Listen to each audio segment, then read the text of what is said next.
So just yesterday, I made a video about the fact that Donald Trump could care less whether or not everyday average Americans are affected by his tariffs. And I also said that the only people that could possibly bring Donald Trump into line was his billionaire boys club. And of course, they decided to prove me right by having Scott Bessent, his favorite little lackey, fly on over and tell him how upset that the billionaires were about him crashing their stock market. And for a few hours this morning, it looked like maybe, possibly, things were going to go their way as the market started out in a 1,300 point ascent back towards, where it started when Biden left it. But as it seems most obvious to all of us, it seems as though every time that sucker peaks, there is a massive sell-off. It's almost like these people are letting the stock market dip to all-time lows to buy stocks and then letting it go right back up so they can sell at the top and then just repeat the process and continue to create a larger and larger wealth gap between us and them. But I'm going to be honest with you guys,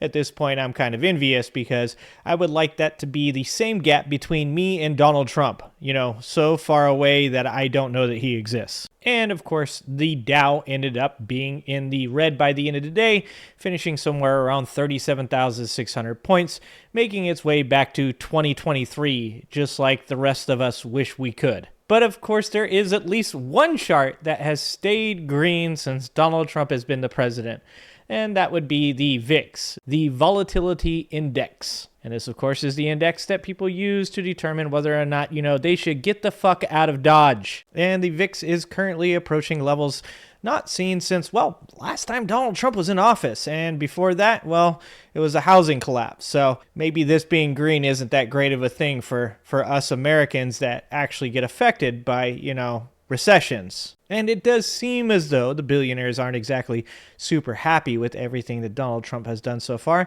And people even like Dave Portnoy and Ben Shapiro, and yes, even the bro himself, Joe Rogan, all seem to be kind of concerned about whether or not Donald Trump knows what the fuck he's doing. Influencers who helped President Trump capture the so-called bro vote, they're a little displeased about all this tariffs. Let's listen.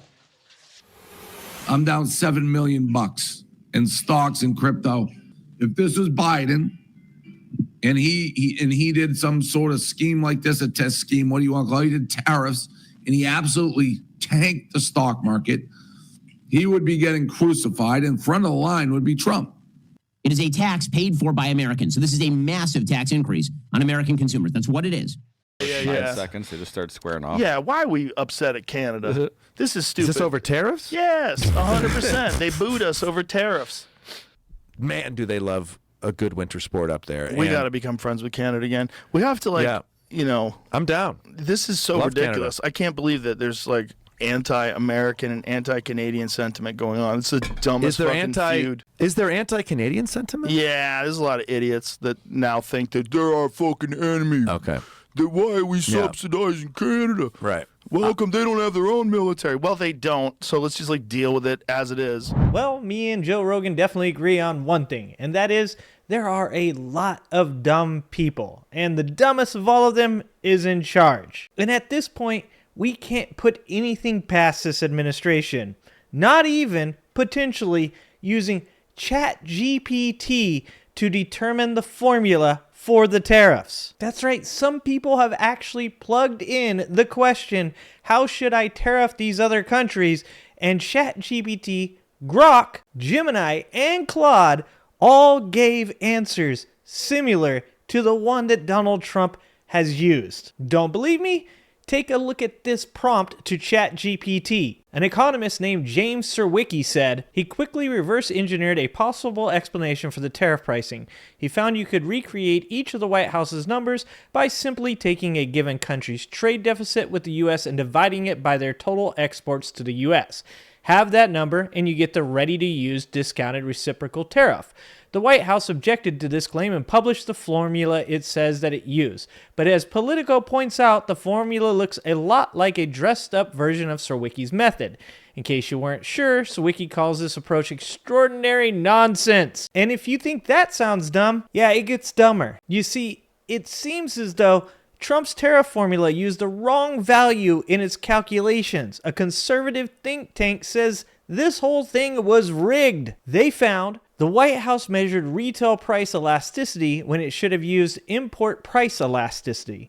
That mistake meant the tariff outputs were about 4 times higher than they should have been. That's right, the White House used a formula that roughly quadrupled what those tariffs should have been. Stan Vogler, one of the people who wrote this article, said, "It's pretty Bush League. For such a big policy, you would expect a much higher level of professionalism." I don't know if Stan is paying attention to the same administration that we have been, because professionalism is not a high priority on Donald Trump's list. Vogler and his co-author, Kevin Corinth, went on to say, "Now our view is that the formula the administration relied on has no foundation in either economic theory or trade law. But if we are going to pretend that it is a sound basis for U.S. trade policy, we should at least be allowed to expect that the relevant White House officials do their calculations carefully. This is a conservative think tank. These are no blue-haired liberals. These are people that probably, just like Dave Portnoy, Joe Rogan, and Ben Shapiro, were actually supporting Donald Trump before they realized how big of an idiot he actually is." Another AEI economist, Derek Scissors, went even further when he said the administration hadn't made a mistake so much as intentionally fudged the math to get the outcome officials wanted. This whole thing was rigged, he said.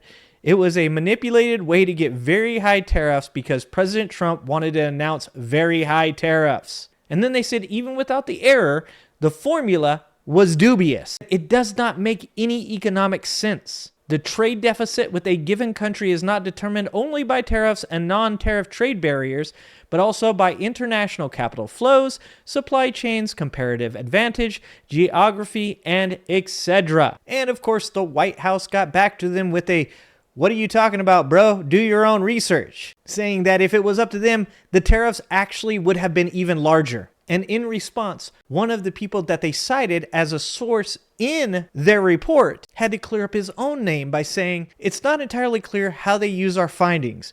Based on our research, the elasticity of import prices with respect to tariffs is closer to 1. If that figure were used instead of 0.25, the implied reciprocal tariffs would come out about 4 times smaller. If that version of the formula were adopted, it would drastically lower the tariff rates imposed on countries. For example, Cambodia's 49% rate would drop down to 13%, and Vietnam's would go from 46% to 12.2%. The vast majority of countries would end up being subject to the 10% tariff minimum that is part of the White House's new policy." Look, I don't know why I'm surprised by this. I don't know why I'm trying to make sense of any of this. But every day I wake up thinking, well, hopefully today will be the day that I'm wrong, that this administration has been playing the 5D chess that they claim they have. And every day I wake up, I find out that, no, it is what I thought it was. It is literally idiocracy. Our trade allies hate us. South Korea and Japan are making friends with China. Canada has literally came out and said that they're going to create a alliance of trade partners, and the United States isn't allowed in it. And even Trump's billionaire bro supporters seem to be lacking in faith now. I mean, at this point, I'm not even sure that there is a plan. In fact, Scott Bessent, part of the reason he flew there was to try to get Trump to disclose some type of plan. Joke's on him. There is no plan. It really seems like at this point that Donald Trump's only advisor, the one that he trusts, is ChatGPT. Or maybe it's Grok. I don't know. Maybe this is actually how AI takes down humanity. They found a aggressively gullible president that was willing to plug whatever he thought into it to see, what it thought about it. Anyways, you guys tell me what you guys think is going on. Let me know in the comments. Like, subscribe, turn on all notifications, share this video, and remember, I love you guys, I appreciate you guys, and I hope to see you next time. Thanks for watching. If you like this video, please like and subscribe and hit that notification bell, and check out that video on the screen now.